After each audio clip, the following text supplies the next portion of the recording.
Bismillahirrahmanirrahim. Assalamualaikum warahmatullahi wabarakatuh.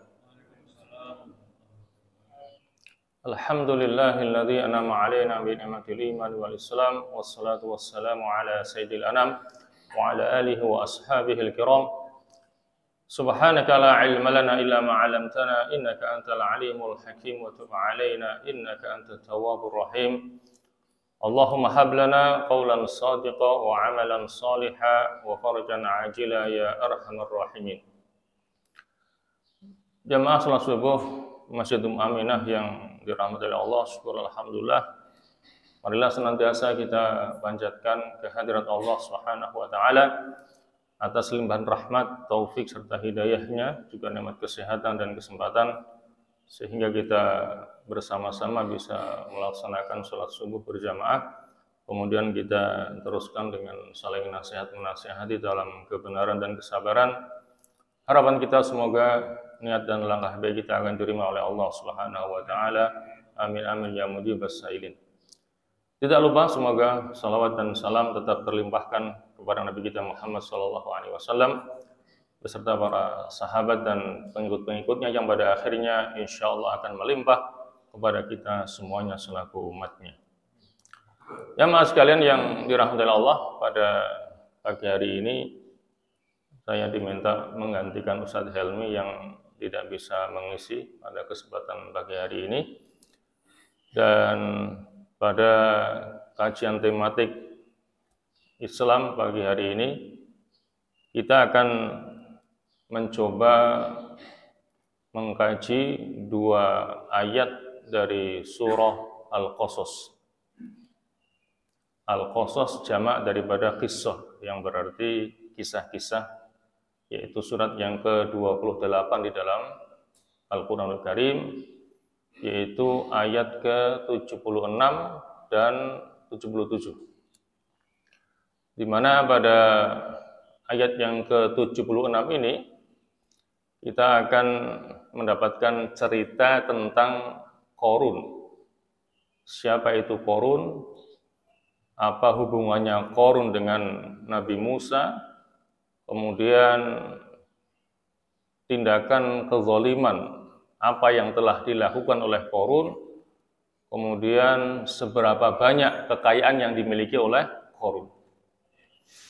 Kemudian pada ayat yang ke-77 kita diperintahkan untuk mampu menseimbangkan antara dunia dan akhirat kita. Jadi bercermin dari sifat dan akhlak Qarun ini, maka kita diperintahkan agar mampu menseimbangkan antara dunia dan akhirat, agar kita tidak meniru sepak terjang daripada Qarun ini. Baik, kita bacakan ayatnya. A'udzubillahi minasyaitonirrajim.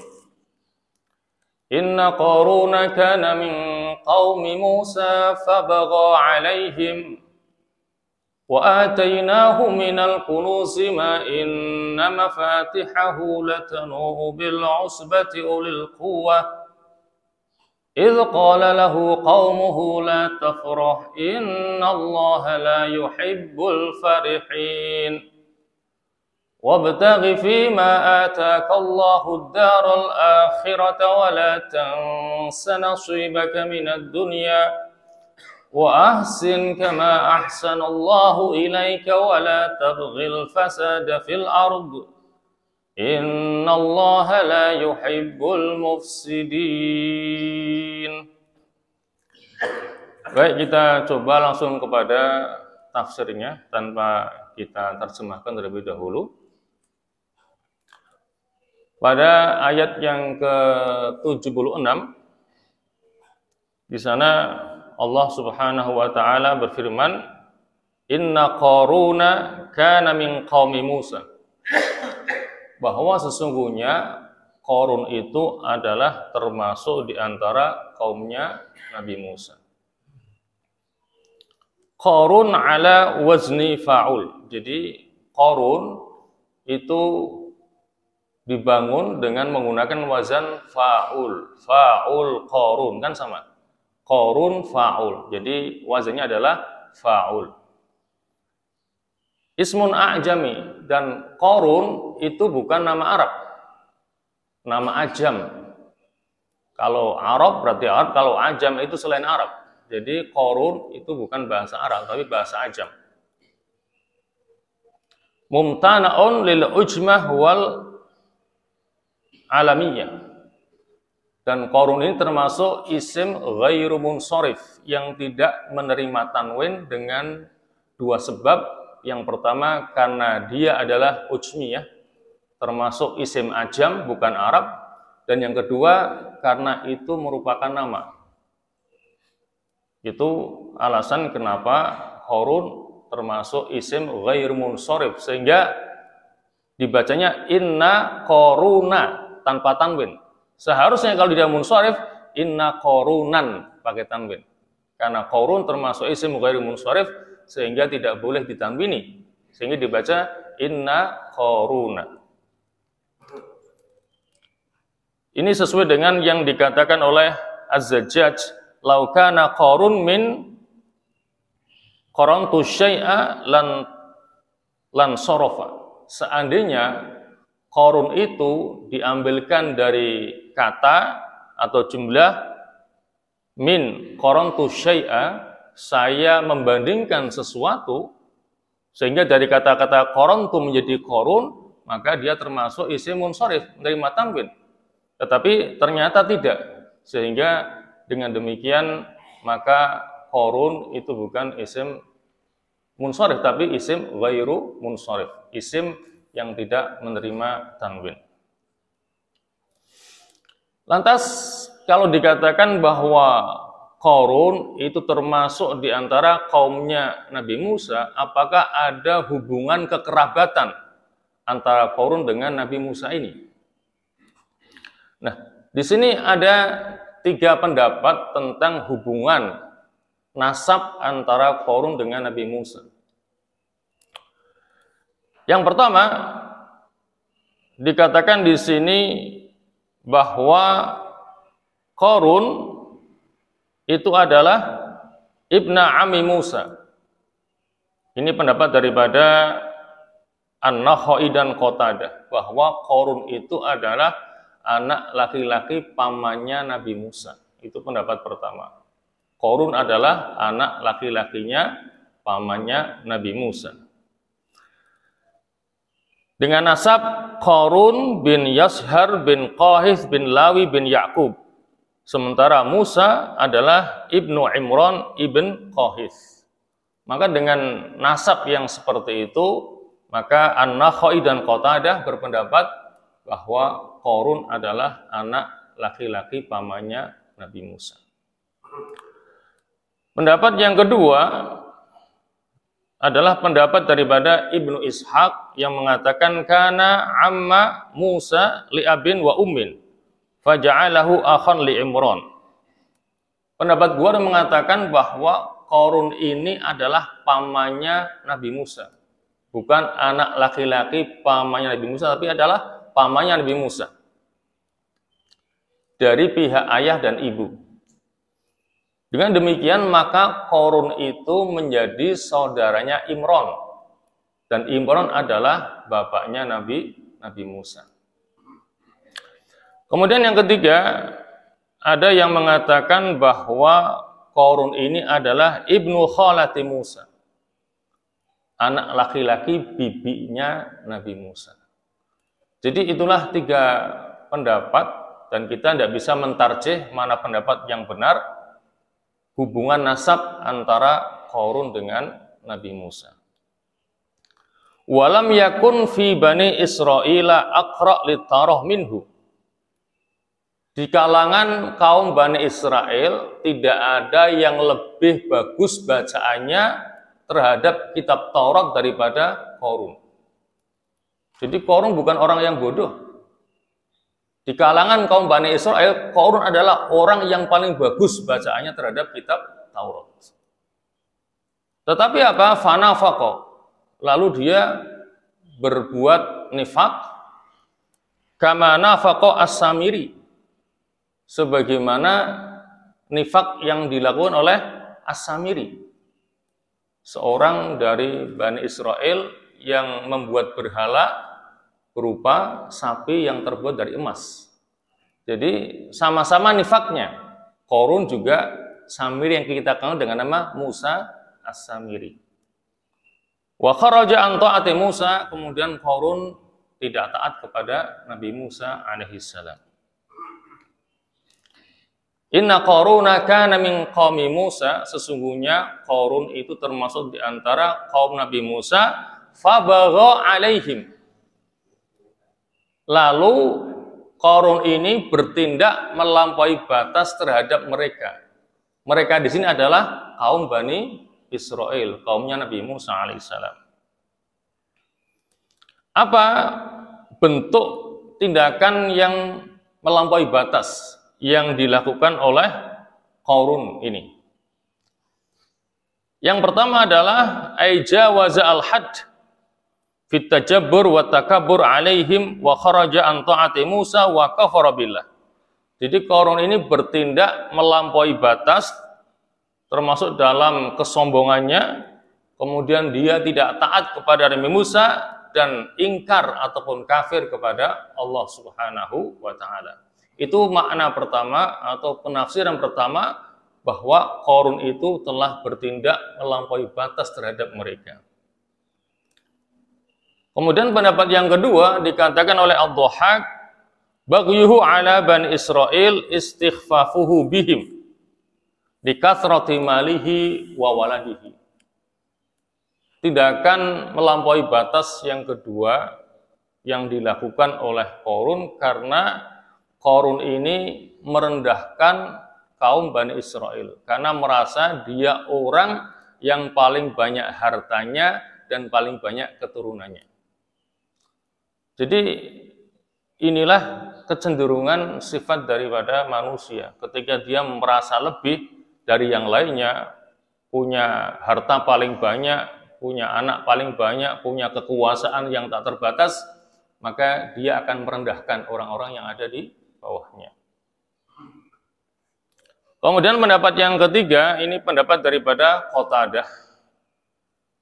Qatadah mengatakan baghyuhu binisbatihi ma atahu Allahu minal mal ila nafsihi li ilmihi wa hilatihi. Karena Qarun ini menisbatkan apa yang Allah berikan kepadanya dari harta yang melimpah kepada dirinya sendiri. Jadi dia tidak mengakui harta melimpah yang dia miliki itu anugerah dari Allah. Dia mengatakan innama utituhu ala ilmin indi. Jadi saya mendapatkan harta yang banyak itu karena trik dan kepandaian saya, bukan anugerah dari Allah Subhanahu wa taala.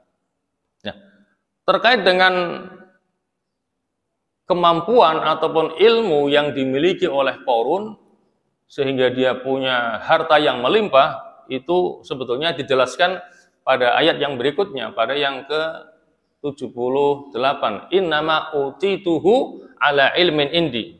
Nah, di sini dijelaskan ilmu-ilmu apa yang dimiliki oleh Qarun sehingga dia punya harta yang melimpah.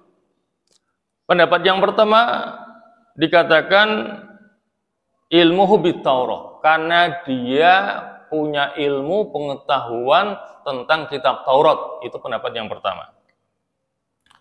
Kemudian yang kedua, waqila ilmuhu biwujuhi al-makasib wa tijarat.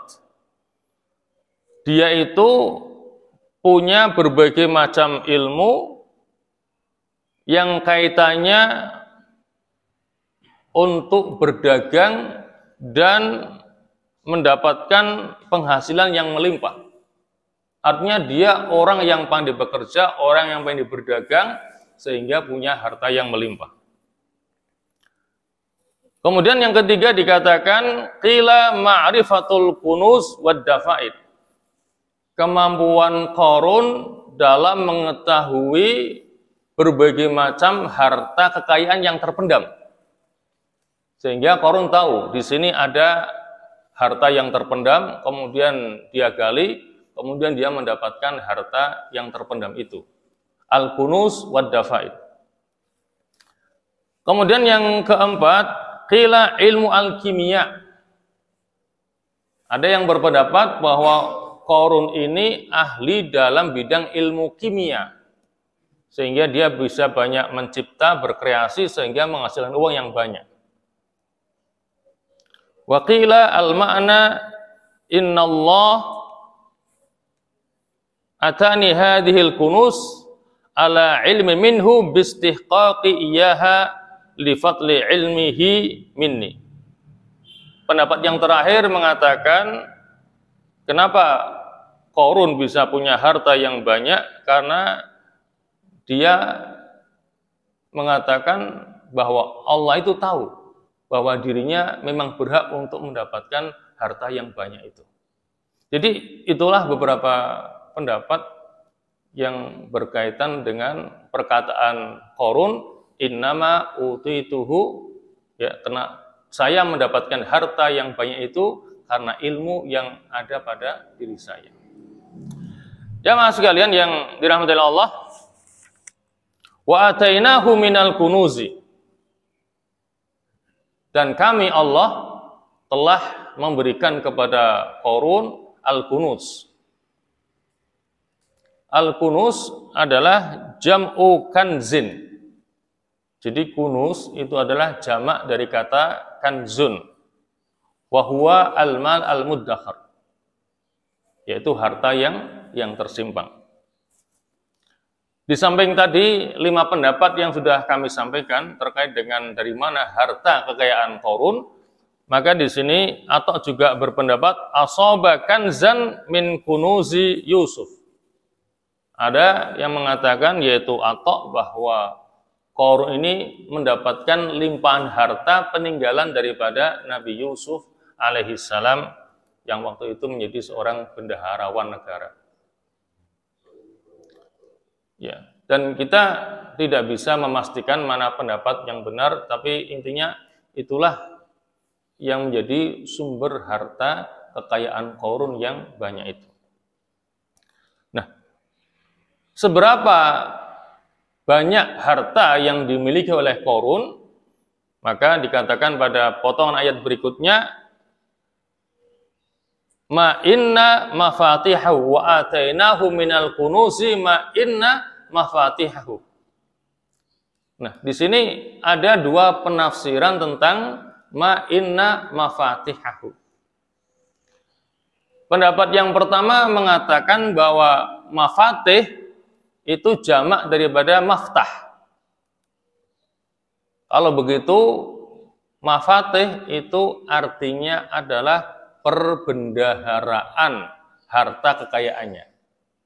Itu kalau mafatih dianggap jamak daripada maftah, sehingga artinya adalah perbendaharaan harta kekayaannya. Nah, kemudian pendapat yang kedua mengatakan bahwa mafatih itu jamak daripada miftah. Miftah itu artinya kunci. Jadi kunci-kunci gudang kekayaannya Fir'aun. Jadi itu 2 penafsiran daripada mafatih. Bisa berarti perbendaharaan harta kekayaan, yang kedua bisa berarti kunci gudang kekayaannya Qarun.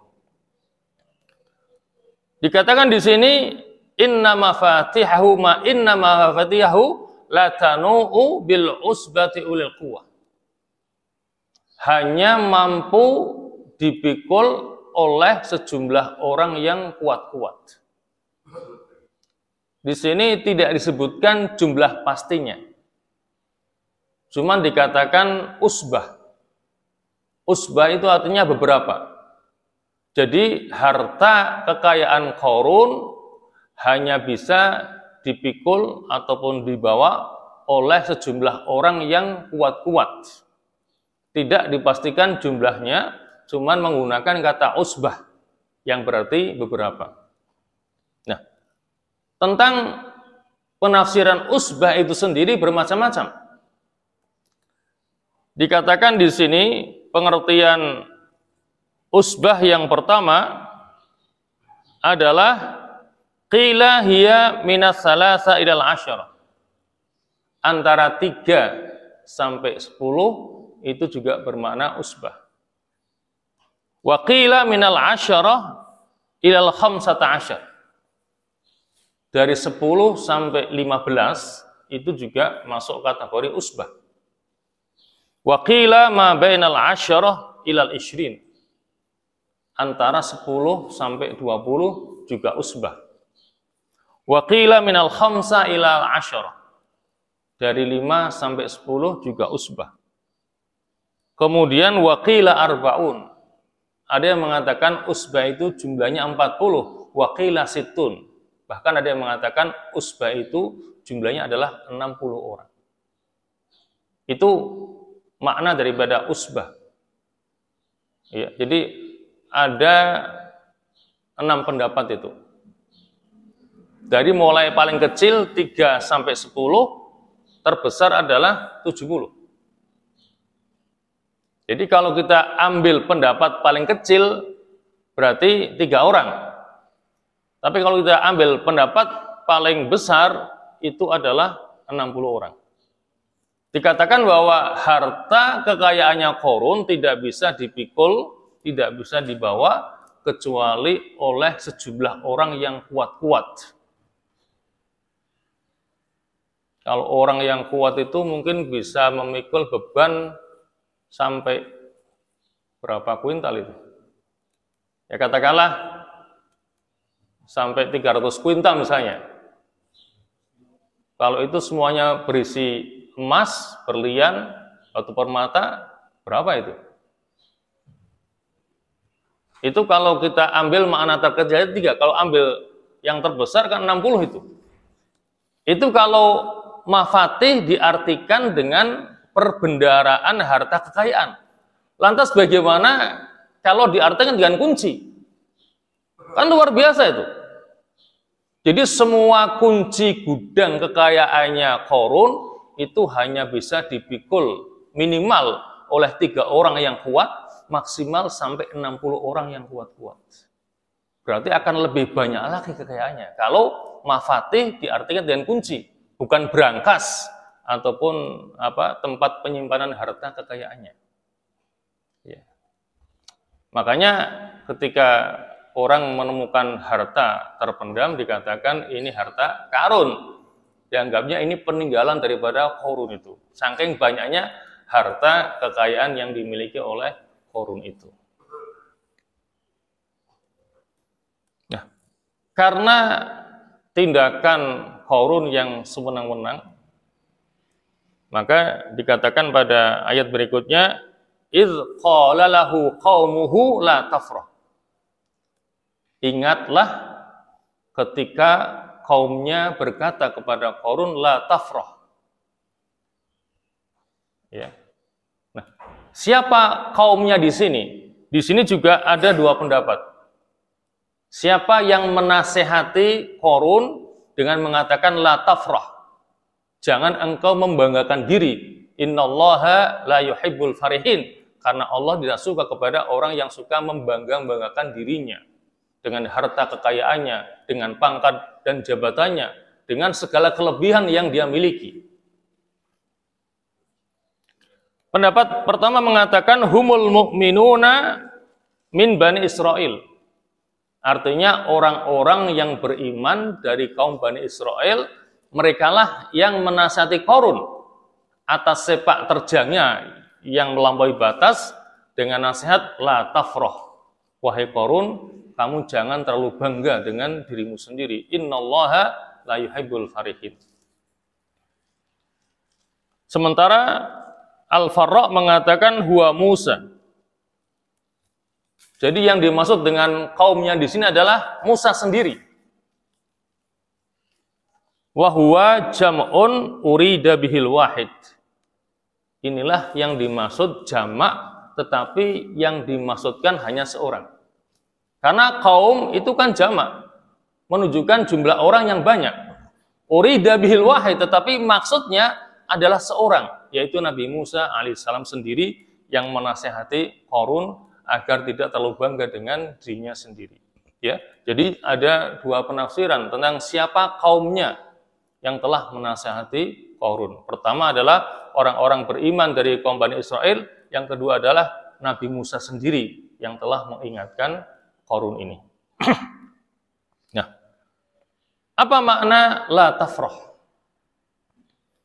Makna la tafrah yang pertama adalah la tabtar wa la ta'syar. Jangan kamu angkuh, jangan kamu sombong. Ya. Innallaha la yuhibbul farihin. Artinya apa? Innallaha la yuhibbul batirin al-ashirin. Allah itu tidak suka kepada orang-orang yang sombong lagi angkuh. Alladzina la yashkurunallah ala ma a'tahum, yaitu orang-orang yang tidak bersyukur kepada Allah atas apa yang telah Allah berikan kepada mereka. Jadi ayat ini mengingatkan bahwa orang-orang yang sombong, orang-orang yang angkuh, mereka adalah orang-orang yang tidak pandai mensyukuri nikmat Allah yang telah Allah berikan kepada mereka. Makna berikutnya daripada la tafrah adalah la tufsid. Jangan engkau berbuat kerusakan. Karena sesungguhnya Allah tidak suka kepada orang-orang yang berbuat kerusakan. Makna yang lainnya adalah la tafrah ay la tabghi. Jangan kamu bertindak melampaui batas. Innallaha la yuhibbul farihinal baghin. Karena sesungguhnya Allah tidak suka kepada orang yang suka membanggakan diri dan suka bertindak melampaui batas. Makna yang lainnya daripada la tafrah adalah la tabkhal. Jangan kamu bakhil, jangan kamu pelit. Innallaha la yuhibbul bakhilin, karena sesungguhnya Allah tidak suka kepada orang-orang yang pelit ataupun bakhil. Jadi itulah beberapa tafsiran daripada la tafrah, dan itulah yang diingatkan bisa jadi oleh orang-orang beriman dari kaum Bani Israel ataupun oleh Nabi Musa sendiri terhadap Qarun yang bertindak telah melampaui batas, karena dia merasa memiliki kelebihan dibanding yang lainnya. Jamaah sekalian yang dirahmati Allah, jadi itulah akhir daripada ayat yang ke-76. Jadi diawali dengan menceritakan siapakah Qarun itu.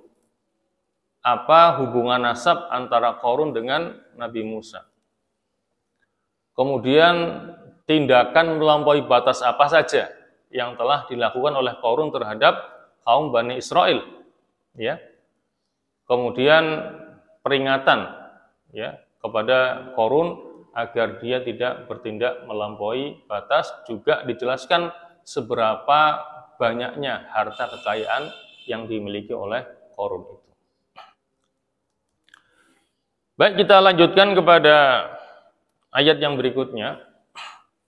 Ayat yang ke-77, inilah yang biasa dianggap sebagai ayat yang menjelaskan tentang asas keseimbangan hidup antara dunia dan akhirat. Iya. Karena Nabi mengatakan, bukanlah yang terbaik di antara kalian orang yang lebih mementingkan akhiratnya daripada dunianya, atau dunianya daripada akhiratnya.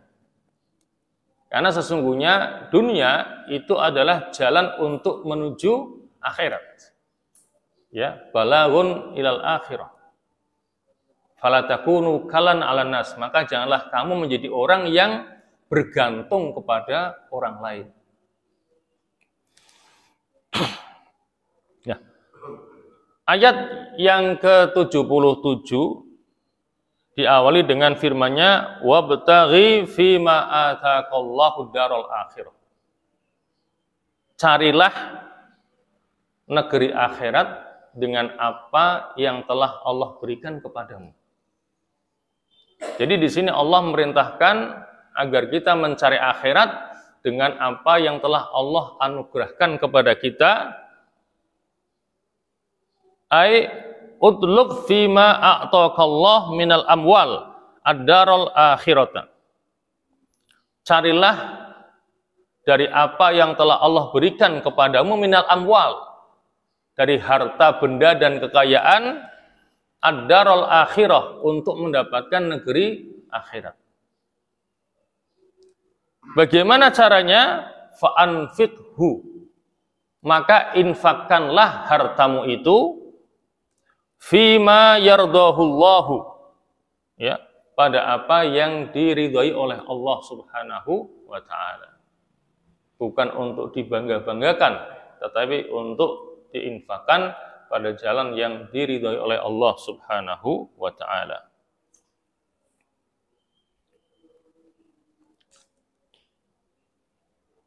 Kemudian apa? Wala tansa nasibaka minad dunya. Pertama, kita diingatkan agar mencari negeri akhirat dengan harta yang telah Allah berikan kepada kita. Kemudian pada berikutnya Allah ingatkan wala tansa nasibaka minad dunya. Tetapi ingat, kamu jangan melupakan bagianmu dari dunia ini. Berarti kan di sini kita disuruh berusaha agar bisa menseimbangkan antara dunia dan akhirat.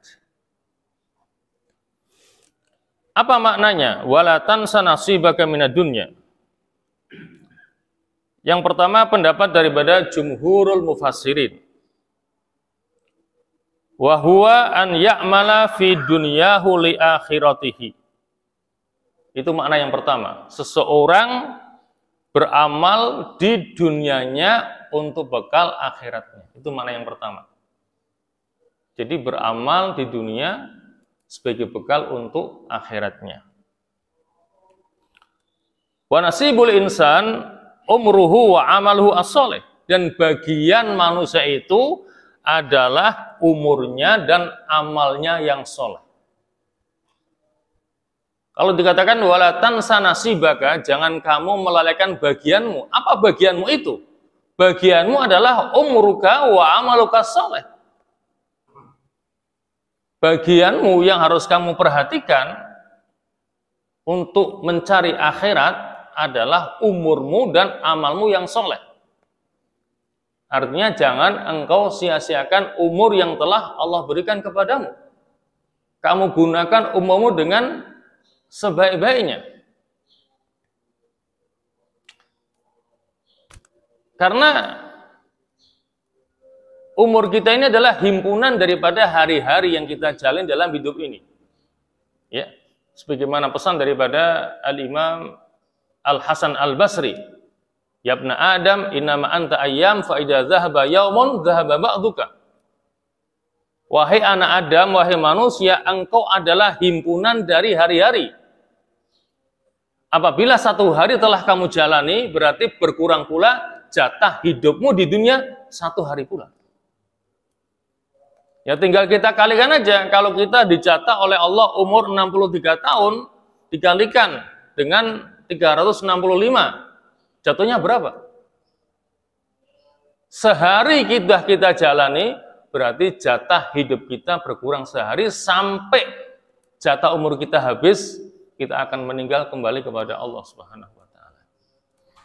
Itu pesan daripada Al-Hasan Al-Basri, ya ibna Adam, innama anta ayyam.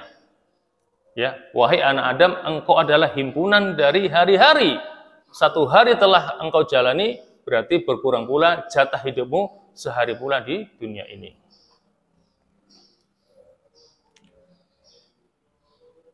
Wa qala Umar ibn Abdul Aziz, ya, berkata Umar ibn Abdul Aziz, innal laila wan nahara ya'malani fika fa'mal fihima. Sesungguhnya siang dan malam itu bekerja pada kita. Fa'mal fihima, maka bekerjalah pada keduanya itu. Artinya waktu siang dan malam itu harus kita gunakan dengan sebaik-baiknya. Fa'mal fihima.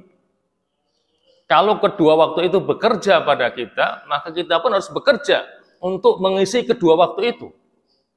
Baik siang maupun malam dengan hal-hal yang baik, hal-hal yang mendatangkan manfaat untuk diri kita maupun untuk orang lain.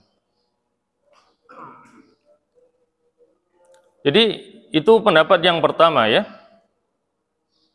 Kita diperintahkan untuk bekerja di dunia kita sebagai bekal untuk akhirat kita nanti. Pendapat yang kedua adalah la tudayyi hadzaka min dunyaka min tamattu'ika bil halal wa talabika iyyahu. Jangan engkau menyia-nyiakan bagianmu dari dunia ini dalam bertamattu, dalam menikmati sesuatu yang dihalalkan bagimu. Ya. Jadi makna daripada jangan engkau melupakan bagianmu daripada dunia ini adalah kita diperbolehkan untuk bertamattu, untuk menikmati kenikmatan dunia yang memang dibolehkan oleh agama. Dan dikatakan di sini pendapat ini yang lebih pas ya dengan konteks ayatnya. Ya, karena maknanya jangan engkau menyia-nyiakan ya bagianmu dari dunia ini. Artinya kita ini diperbolehkan untuk menikmati segala kenikmatan dunia yang memang diperbolehkan oleh Allah dan Rasul-Nya. Dan ini lebih pas dengan makna ayat. Selama itu halal dan boleh, maka diperbolehkan. Ya. Sabda Rasulullah SAW, "Hubbiba ilayya min dunyakum at-tib wan nisa." Dijadikan kecintaanku, kata Nabi, dari dunia kalian dua. Pertama adalah atib, minyak wangi. Yang kedua adalah anisa, wanita, maksudnya adalah istri. Itu dua bagian dari dunia yang paling dicintai oleh Nabi. Hubbiba ilayya min dunyakum atib wan nisa.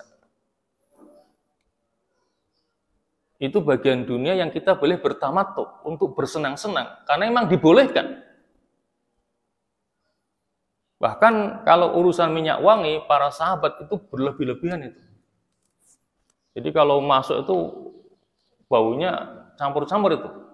Ada yang pakai misik, pakai kesturi, apalagi itu. Karena itu yang paling disenangi oleh Nabi dari dunia dua itu. Minyak wangi dan wanita, maksudnya adalah istri. Ini lebih pas dengan konteks ayatnya. Jangan kamu melalaikan bagianmu daripada dunia. Artinya kita boleh bersenang-senang dengan segala kenikmatan dunia asal itu dibolehkan oleh Allah dan Rasul. Ya. Wala tansa nasibaka minad dunya. Kemudian yang berikutnya wa ahsin kama ahsanallahu ilaika. Dan berbuat baiklah kamu sebagaimana Allah telah berbuat baik kepadamu. Apa makna wa ahsin ini? Perintah agar kita berbuat baik. Yang pertama dikatakan ai ahsin ila ibadillah kama ahsanallahu ilaika bima an'ama bihi alaika min ni'amid dunya. Jadi kita diperintahkan untuk berbuat baik kepada semua hamba-hamba Allah. Sebagaimana Allah telah banyak berbuat baik kepada kita dengan segala kenikmatannya. Jadi bukan hanya kepada manusia saja, karena dikatakan ila ibadillah, berbuat baik kepada semua hamba Allah, termasuk kepada binatang maupun tumbuh-tumbuhan. Ketika kita melihara binatang, ada yang melihara kucing misalnya di rumah, ya kita harus berbuat baik kepada hewan peliharaan kita.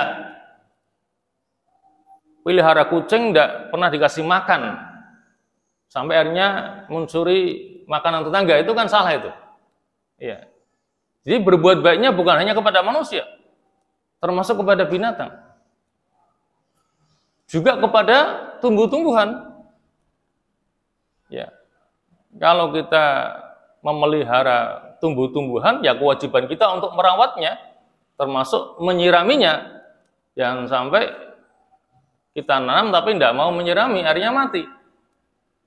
Jadi perintahnya umum, ahsin ila ibadillah. Berbuat baiklah kamu kepada semua hamba-hamba Allah sebagaimana Allah telah berbuat baik kepada mereka. Itu makna pertama daripada wa ahsin. Yang kedua, maknanya adalah ati'illah wa'budhu. Taatlah kepada Allah dan sembahlah Dia. Kama an'ama 'alaika. Sebagaimana Allah telah banyak melimpahkan nikmatnya kepadamu. Wa yu'ayyiduhu, dan pendapat ini dikuatkan dengan apa yang disebutkan dalam As-Sahihain. Juga dari selain keduanya, selain As-Sahihain, anna Jibril sa'ala Rasulullah sallallahu alaihi wasallam anil ihsan.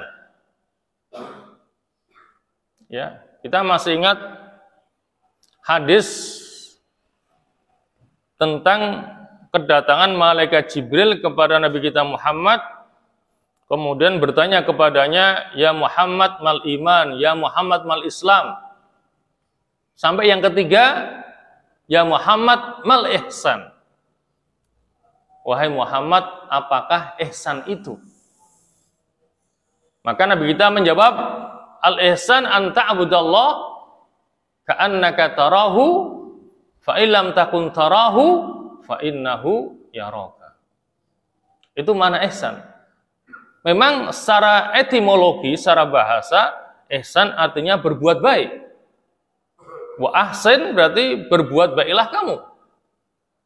Tetapi secara terminologi ataupun istilah, ihsan maknanya adalah sebagaimana yang dimaknai oleh Nabi kita Muhammad ketika menjawab pertanyaan daripada malaikat Jibril. Ya Muhammad mal ihsan. Wahai Muhammad, apakah ihsan itu? Maka Nabi mengatakan anta'budallah ka'annaka tarahu. Engkau beribadah menyembah kepada Allah ka'annaka tarahu. Seakan-akan engkau melihat Allah. Fa illam takun tarahu fa innahu yaraka. Seandainya engkau tidak melihat Allah, maka yakinlah bahwa Allah pasti melihatmu. Itulah makna terminologi daripada ihsan. Jadi ketika orang punya sifat ihsan, ketika dia sedang beribadah kepada Allah, seakan-akan dia itu melihat Allah. Ya. Ketika sholat, merasa bahwa dirinya dilihat, diawasi oleh Allah.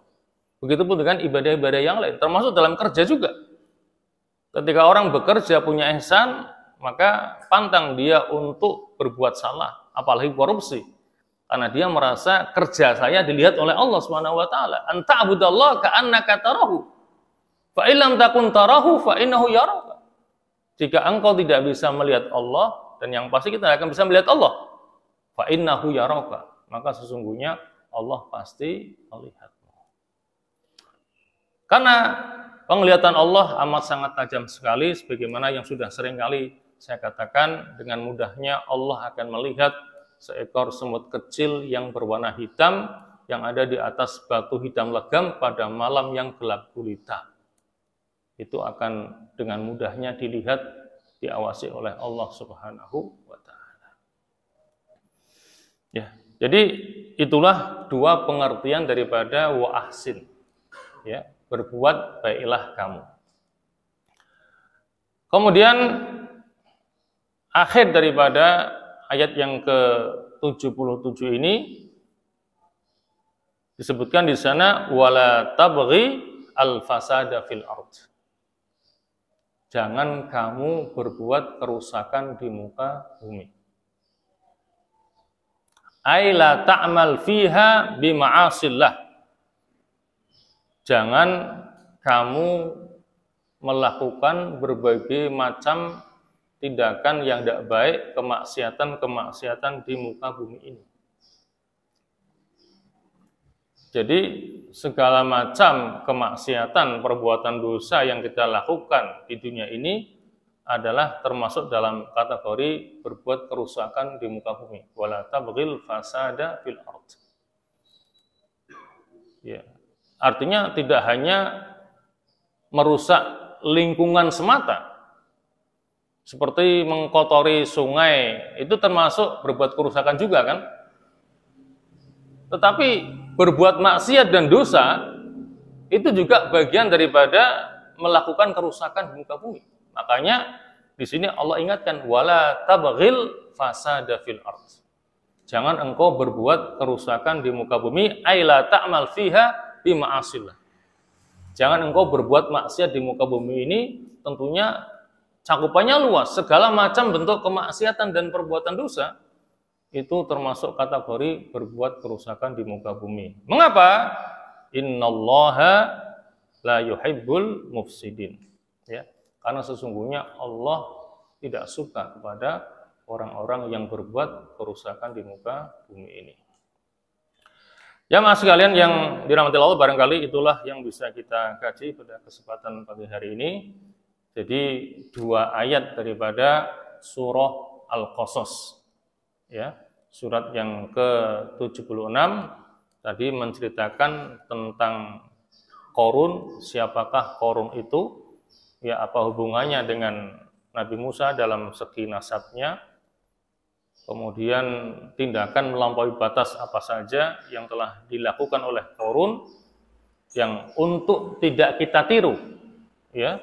Kemudian seberapa harta kekayaan yang dimiliki oleh Qarun sehingga dia menjadi lalai, lupa kepada yang telah memberikan kekayaan dari Allah Subhanahu wa taala, kemudian bertindak melampaui batas.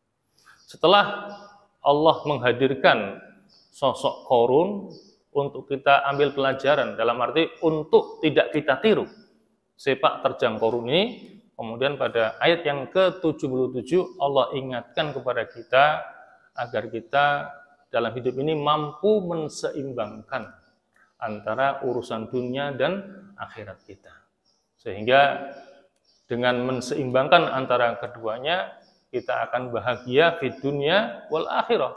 Bahagia di dunia juga di akhirat nanti, karena memang itulah yang kita mohonkan dari Allah Subhanahu wa taala. Rabbana atina fid dunya hasanah wa fil akhirati hasanah wa qina adzabannar. Itulah yang kita minta dari Allah Subhanahu wa taala agar kita senantiasa mendapatkan kebaikan-kebaikan di dunia dan di akhirat, kemudian diselamatkan dari api neraka. Amin amin ya mujibas sailin. Barangkali itulah yang bisa kita kaji, semoga ada manfaatnya, dan marilah kita akhiri taklim kita dengan doa. Bismillahirrahmanirrahim. Alhamdulillahirabbil alamin, hamdan yuwafi ni'amahu wa yukafi mazidah. Ya Rabbana lakal hamdu kama yanbaghi li jalali wajhikal karim wa 'azimi sultanik. Allahumma shalli wa sallim ala Muhammad wa ala ali Muhammad. Allahumma la tada' lana fi maqamina hadza dhanban illa ghafartah wa la hamman illa farajtah wa la karban illa nafastah wa la maridan illa syafaitah wa la daynan illa qadaitah wa la mu'assiran illa yassartah wa la dhalan illa hadaitah wa la ghaiban illa radattah wa la hajatan min hawaji dunya hiya laka ridha wa lana fiha salah illa antana ala qadaiha wa yassartah lana bi rahmatika ya arhamar rahimin. Allahumma ja'al ijtima'ana hadha ijtima'an marhuma waj'al tafarruqana ba'dahu tafarruqan ma'suma wa la taj'al fina wa la ma'ana syaqiyan wa la mahruma. Allahumma la tufarriq hadzal jam'al mubarak fi hadzal makanil mubarak illa bi dhanbin maghfur wa 'aibin mastur wa 'amalin mutaqabbalin mabrur ya aziz ya ghafur ya rabbal alamin. Allahumma hadzal du'a wa minkal ijabah ya sami'ad du'a ya dzal mani wal ata. Wa sallallahu ala Muhammadin wa alihi wa sahbihi wasallam. Alhamdulillahi rabbil alamin. Wassalamu alaikum warahmatullahi wabarakatuh.